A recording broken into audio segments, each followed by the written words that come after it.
Okay, I've done everything I want to do with kineticists, at least for right now. I'm really hoping that the request line isn't full of kineticist videos, lest I eat these words. Welcome back to the channel, y'all. My name is Tommy.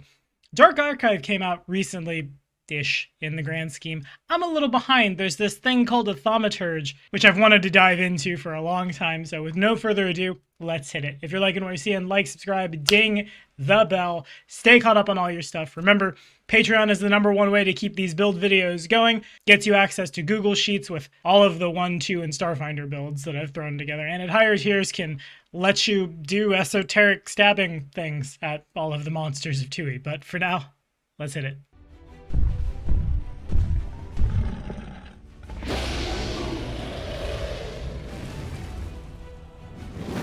Okie dokie, so before we go meat and potatoes on this one, let's first talk about the mechanics. Because the Thaumaturge has really unique interactions with, well, a lot of things, it's kind of their shtick. First and foremost out the gate, the Thaumaturge gets an ability called Esoteric Lore, its own unique skill which can be used to recall knowledge regarding haunts, curses, and creatures of any type. It tracks off their charisma. And I think it's really cool. A general catch-all for all of the things that want to do you grievous harm, for when the druid who is trained in Arcana is scratching their head about what a rune lord is, and when the wizard who's trained in religion's trying to remember what they read about an Archon when they were just trying to figure out how to summon the damn thing. Fills in a lot of gaps in a lot of parties and a lot of playstyles in a really cool way. From 1st edition to 2nd edition, when learning about monsters went from free action to 1 action, folks are generally trying to do other things. When I get a chance to be a player, I try to correct this in myself because I know how important information about stuff can be, but sometimes you're awash in the bad guys and you just really need to, in my case, devise a strat, hit something, and then get your shield up. Alkenstar's mean. The yes and of Esoteric Lore is exploit vulnerability. For 1 action, if you're holding your implement, which we'll get to in a second, select a creature you can see, attempt an Esoteric Lore check against the standard DC for the creature's level. On a success, you get the important stuff about the creature. In this case, its highest weakness, or one of its highest weaknesses if it's got a bunch, but not other weaknesses, resistances, or immunities. A critical success gives you all the creature's resistances, weaknesses, and immunities, and extra stuff like Golem anti-magic, or like if you stop an Agash div from chasing after the charismatic people in your party, you'll mental damage it to death, which is hilarious. This makes your weapon strikes magical, even on a failure. A critical failure makes you flat-footed. On a success or critical success, this gives you access to the Mortal Weakness ability, which allows your unarmed and weapon strikes to activate the highest weakness you discovered when exploiting vulnerability, as well as any other creatures of the exact same type.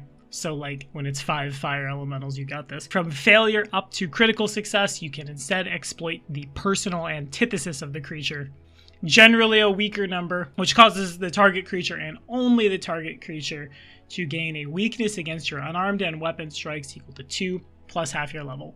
So generally speaking, weaker than a lot of resistances, but nevertheless, extra damage. Eventually, we'll grab Intensify Vulnerability. Once we're benefiting from this, we get unique, even more stuff piled on, depending on what our implements chosen are. And today, I want to mess around with at least some of the stuff that wasn't available in the playtest. All Thaumaturges get 3 implements, and over the course of their career get to advance a lot of them. Today, we will be choosing the Mirror implement out to Paragon, or advanced all the way, Bell to Adept, and Chalice at its base. Mirror will be the first implement we take. Check this out. Mirror's Reflection. For 1 action, you reflect an illusory image of yourself into another unoccupied space within 15 feet that you can see.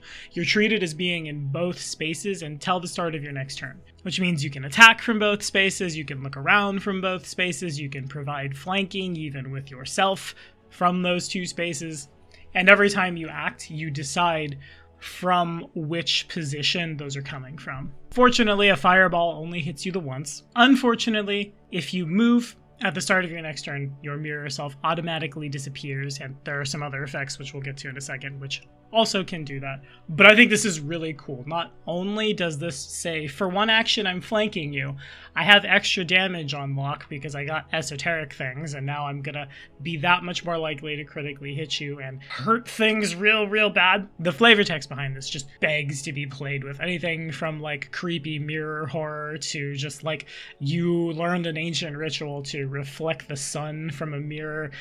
Definitely not Sid from Toy Story, but to like project your consciousness a little bit forward to be able to then stab on the other side of someone. At 7th level, when this gets to its adept benefit, while Mirror's Reflection is in effect, when an enemy adjacent to one of your spaces damages you, that version of you blows up. This might teleport you to the reflected version in terms of where your consciousness is, and man, I should have built this into an alter ego on a reflection heritage and just gone full fucking ham, but not this time. This deals slashing damage to all creatures in a 5-foot emanation equal to 2 plus half your level, or the damage of the triggering attack, whichever is lower, which you are immune to. This is really cool if you need to project a mirror version of yourself past the bodyguard of whatever boss monster, or even just like the fighter of whatever wizard you're fighting, to stab the wizard. Then the wizard freaks, uses magic to get the thing in its face, then they take even more damage.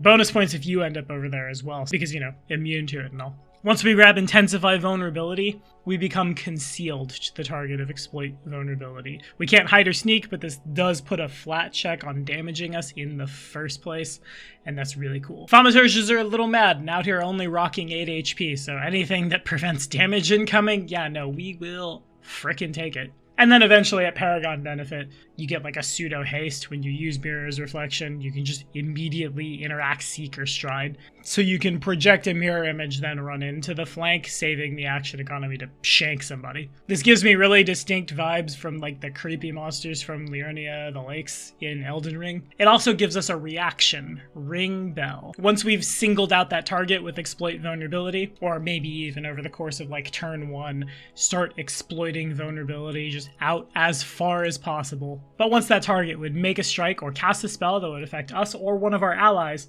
and they're within 30 feet of us, we get a couple of options for things we can do. First, the Distracting Cacophony. If the trigger was a spell, the target has to succeed at a fort save against our class DC or become Stupefied 1 until the end of our next turn, or Stupefied 2 on a crit fail. This won't fuck with their triggering spell in terms of flat checks, but it does lower the spell attack roll or spell DC of the triggering spell. And depending on where people sit in the initiative and the action economy of the spell that we hit, it might fuck up later spells. Woe to the monster that one action magic missiles is caught in Ring Bell, then can't use the big spell they wanted to cast after. The strike one, however, a little more straightforward. The Disrupting Harmony is a will save against your class DC or become Enfeebled 1 or Clumsy 1 until the end of your next turn. Notice how, at least stereotypically speaking, if we assume strike come from fighter, spell come from wizard, the wizard would be making probably their worst save.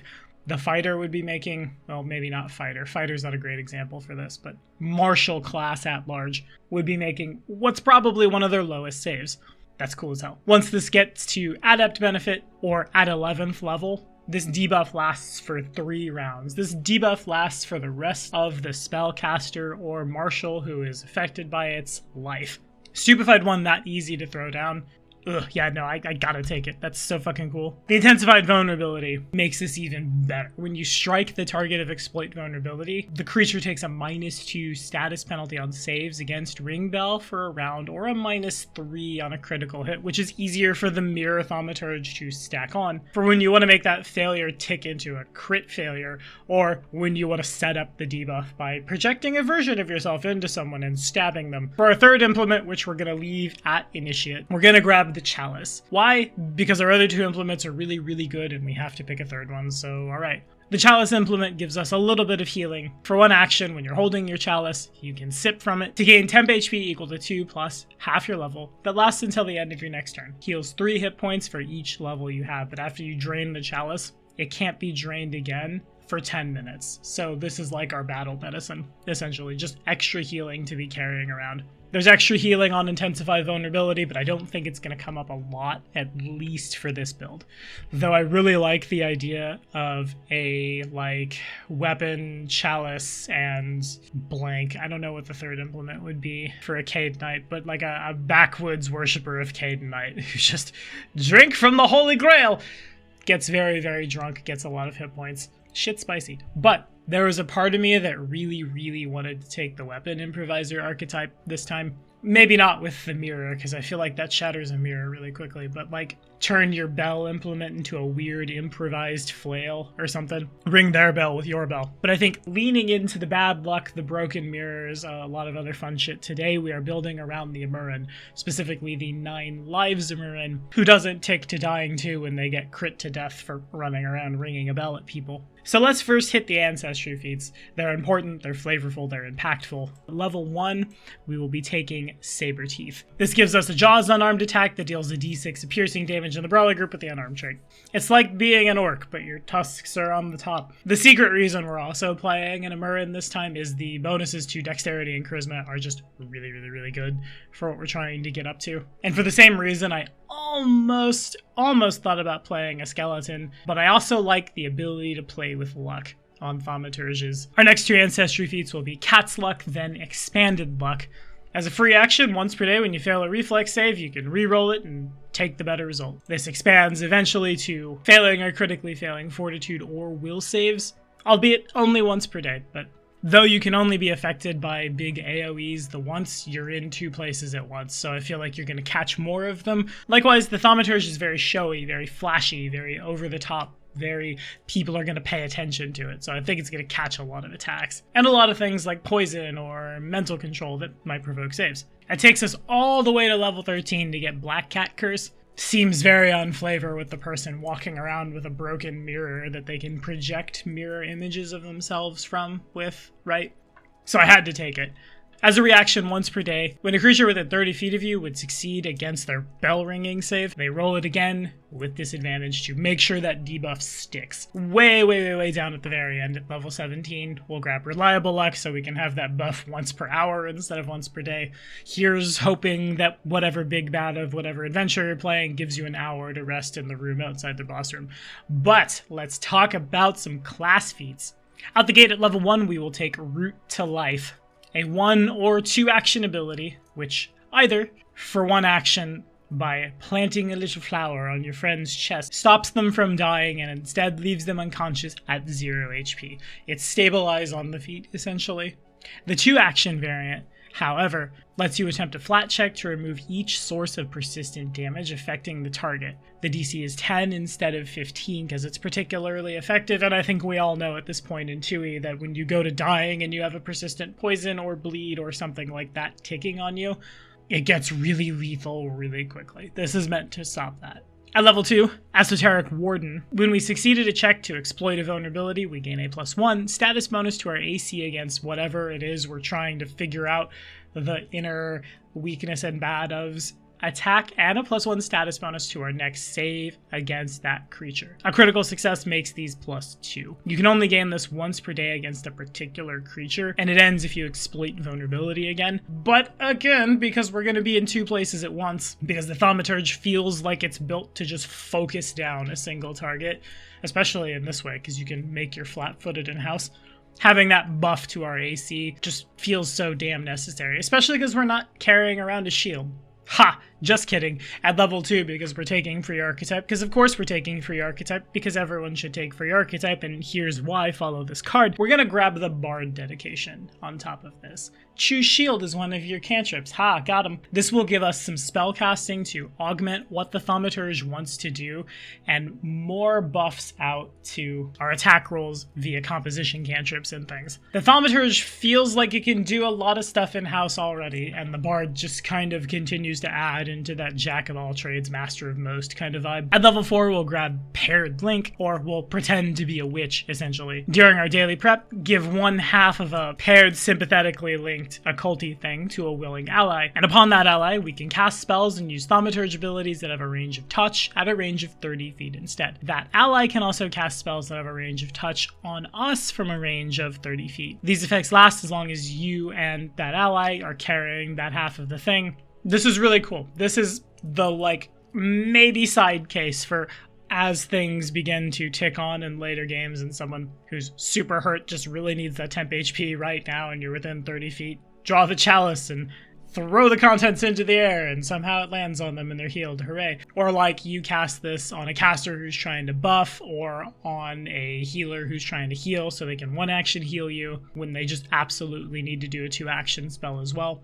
I really like these kinds of abilities, these kinds of feats, because there's just so much you can do with them. Basic bard spellcasting will start tracking up the occult spells that the occult adjacent spellcaster-y feeling thing would have probably had if it was a 1E character. I feel like if the Thaumaturge was a first edition class, it would have had up to 6th level spellcasting, so it feels ludicrously appropriate. At level 6, we'll grab yet another reaction turn away misfortune. When you would attempt a roll affected by a misfortune effect, when the GM is spamming Pugwampi or some of the later abilities that can do this, we'll use this fortune trait to cancel out the misfortune effect and let you roll normally. This really might be a feat that you grab and then forget you have, but when you need it, so it feels good to put in your pocket for later. The Thaumaturge bag of tricks grows. On the archetype side, we'll grab Hymn of Healing here to grab a focus point, grab a composition spell for a slower than Witch's Life Boost hex, source of fast healing. This will be a 3rd level focus spell for us when we get it, so that should make it fast healing 6 and 6 temp HP, which lasts for a round. In the absolute worst case, jam this on yourself in the middle of combat. Most of the time, this is one of those, we're out of combat, I'm going to spam this and the time will tick until everybody goes back to full. At level 8 for 1 action, Cursed Effigy. I think our strikes will always deal physical damage, and we'll be wanting to make successful strikes against targets of exploit vulnerability, so this seems like a no-brainer. As long as you are exploiting vulnerability against that target after you use this, it takes a -2 status penalty to its saving throws against Thaumaturge abilities or items that use your Thaumaturge class DC. You know, like that bell we're going to try to ring in their face to really make debuffs stick really hard, or like our explosive twin who sometimes turns into glass. Oops. On the archetype side, we'll grab Inspirational Performance as soon as we can get it. So we can get Inspire Courage, fun time compositional cantrip that gives ourselves and all allies in the area a +1 status bonus to attack rolls, damage rolls, and saves against fear. Really good when you're making your own flank and trying to stab people. I feel like turn 1 a lot of times in this is going to be exploit vulnerability, move into position, strike. Turn 2, make a mirror, strike, use Cursed Effigy, and then once the debuffs are all debuffing up, then we're Inspire Courage, make the mirror, strike. And that's just the loop until they become dead. Then at level 10, we'll grab Share Weakness for 1 action. When we're using Mortal Weakness, we can hand the fighter who didn't grab the silver weapon for the oops sudden werewolf, or didn't grab the cold iron weapon for oops sudden demon, say, the ability to proc the weakness as well. Seems no-brainery good. Then on the archetype feat side, Lingering Composition. We're charisma based. Make sure your performance checks are tracking up really high. As a free action, when we Inspire Courage, attempt a performance check at a standard difficulty DC of a level equal to the highest level target of the composition, so like the party, basically. On a success, the composition lasts 3 rounds. On a failure, it lasts for 1 round, but you don't spend a focus point for casting the spell, so you can just go again. On a critical success, this theoretically could make Inspire Courage go for 4 rounds, which is very on theme with a lot of our other abilities and is often an entire combat.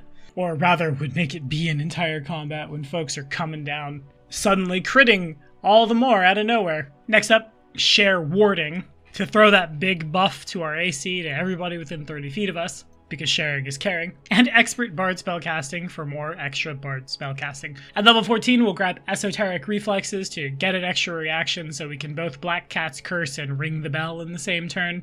Then Occult Breath for more spellcasting, more good. 7-part Link extends our paired link prep out to 6 willing allies. to further web out all of our abilities and where we can pass them. This is really, really, really good for almost all parties by this point. If you have a good aligned champion in the house, lay on hands from 30 feet away for automatic hit points. Again, wizards and clerics doing wizard and cleric things. Free archetype, innate spellcasting that a lot of ancestries can get. By level 16, almost everybody has some form of magic. This makes it even more versatile. On the archetype side, we'll grab Inspire Heroics. Oh yeah, we chose the Maestro Muse. That's important. The Jammin ability that causes Inspire Courage's buff to tick up more. Also, we're literally carrying a musical instrument in one hand and we're a bard, and I've just now realized that. Whack. Next up, we'll grab Implement's Flight. As long as you're holding a Thaumaturge implement, you gain a fly speed equal to your land speed. Riddle me fucking that on how you do that. I guess, like, you use your mirror to send an esoteric reflection of yourself upwards, and then this causes your body to think it is lighter than air, and so it starts to float, and boom, fly speed, got him.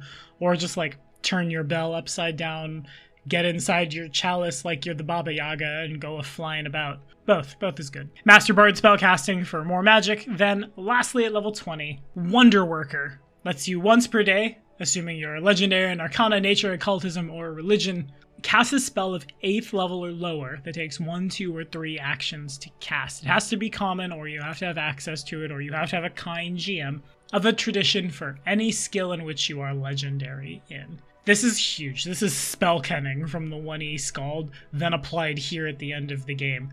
Am I going to tell you what to cast with Wonder Worker? No, there aren't too many fucking spells, but like whatever you wanted. This is Teleport, this is even like 8th level Fireball in an absolute pinch, a very big heal out of nowhere, or any of the myriad non-combat spells that one might cast to gain information, buff, remove affliction, so on and so forth. And quicken casting on the bard side, so the rest of the spells we're taking can be cast once per day for 1 action less. Pretty huge, because our action economy is pretty crowded. For the general feats, it's Toughness, Die Hard, Incredible, Initiative, Fleet, Canny Acumen for our reflex save. Okay, so that was a lot, but we've got more to get through. Before we wrap it up today, let's talk about some spells. Almost all of these will be flavorful as opposed to strictly the best coming from the occult spell list. Honestly, the more I build spellcasters in 2E, the more I like choosing like a spell repertoire, whether or not I'm a spontaneous spellcaster that fits with my theme, because a lot of the spells feel just really, really good. In this case, we're looking at either mirror-themed spells, which I've talked about a lot because I really like them, or one-action spells, because our action economy is so goddamn crowded. First up, Winning Streak. A 4th level occult spell which takes 1 action to cast, targeting 1 creature lasting for a round. This gives the target the quicken condition for 1 round. If the target or one of their allies within 20 feet gets a critical success on an attack roll against a significant foe, whoever got the critical success becomes quickened if they weren't already, and the duration of the winning streak is extended by another round. Creatures quickened by the spell can use the extra action to strike, step, or stride if a full round passes without the target or one of their allies critically succeeding on an attack roll against a significant foe. The winning streak breaks and the spell ends. Haste is a really good spell. Haste gives us extra actions. This is a 1 action variant that we can throw down, still have the rest of our turn to do stuff, and again, because we can significantly debuff, because we can significantly buff, because we can provide our own flank, it seems reasonable to me that in-house we could extend the duration of the winning streak by making our own critical successes happen. If nothing else, friendly neighborhood fighters will benefit from this and also then grab the winning streak for themselves, and then they're hasted, and then when they crit it goes back to us or on to someone else. Next up, my probably favorite spell in 2nd edition, and one that I think you should choose as a signature spell for this specific build, Organ Sight. When you cast Organ Sight, attempt a special recall knowledge check using medicine to spot and discern a vital organ. This is allowing us to recall knowledge about creatures, so we definitely have an appropriate lore skill for this. Esoteric lore plus Organ Sight is just disgusting. I really like that. If you succeed, the next time you deal piercing or slashing damage, the next time we punch them with our teeth, we deal 4d6 additional precision damage. This is a spell to cast after we've set everything else up, and a really good choice for a quicken spell later on. True Strike is a 1-action spell. Roll twice and use the better. Feels great on any martial, which is us. Then way on later, since there are a lot of spells crowding that level 4 slot. If you have the downtime to stop and learn more spells, definitely pick this one up. Otherwise, I think you could wait till the very end. Implement of Destruction. For 2 actions, you solemnly declare that your teeth will bring death to a foe, and implant an irrational fear of your teeth into the target enemy as our secret 4th implement, which is kind of why I chose this. They gotta make a will save. We can very easily stupefy them. On a success, the target weapon deals 2d6 mental damage the first time it hits for the next minute. On a failure, that damage is persistent and dooms 1 on a critical hit. And on a critical failure, this is casually 4d6 persistent mental damage. This heightens up +2 to 1d6, so if you take it at level 8, it does 4d6 mental damage, or maybe even 8d6 persistent mental damage. You don't like that. God, and it makes them doomed 1. So if they're making death saves and they go down and their dying value is increased and they have a persistent dot ticking, yeah. The last 2 are really fun flavor choices that I've talked about on the channel before. Mirror Malefactors. For 2 actions, targeting 1 creature on a basic will save, sustained up to a minute. This surrounds a larger, smaller creature in a shimmery ring of illusory mirrors that happen to look like the mirror that we're holding and reflecting light in funny ways. This auto-frighten 1's a target. They can't reduce their frighten value. This deals 78 mental damage with a basic will save. If they pass any of the will saves, then the mirrors shatter and it's over. But this is just like a snap dot that we have. Again, really fun to cast, and then they suddenly get stupefied because they're also a caster. Or really fun to cast, Frightened 1 is another debuff on top of all of the self buffs. Mirrors Misfortune. This splits you into your real self and a mirrored version of yourself when there's already a mirrored version of yourself. This makes things fucking complicated. When you cast the spell, you seem to split in 2. You step into any adjacent square, and an illusory duplicate of yourself appears, which gets a simple course of action, like go somewhere, wave its hands in the air, draw a bow and get ready to fire.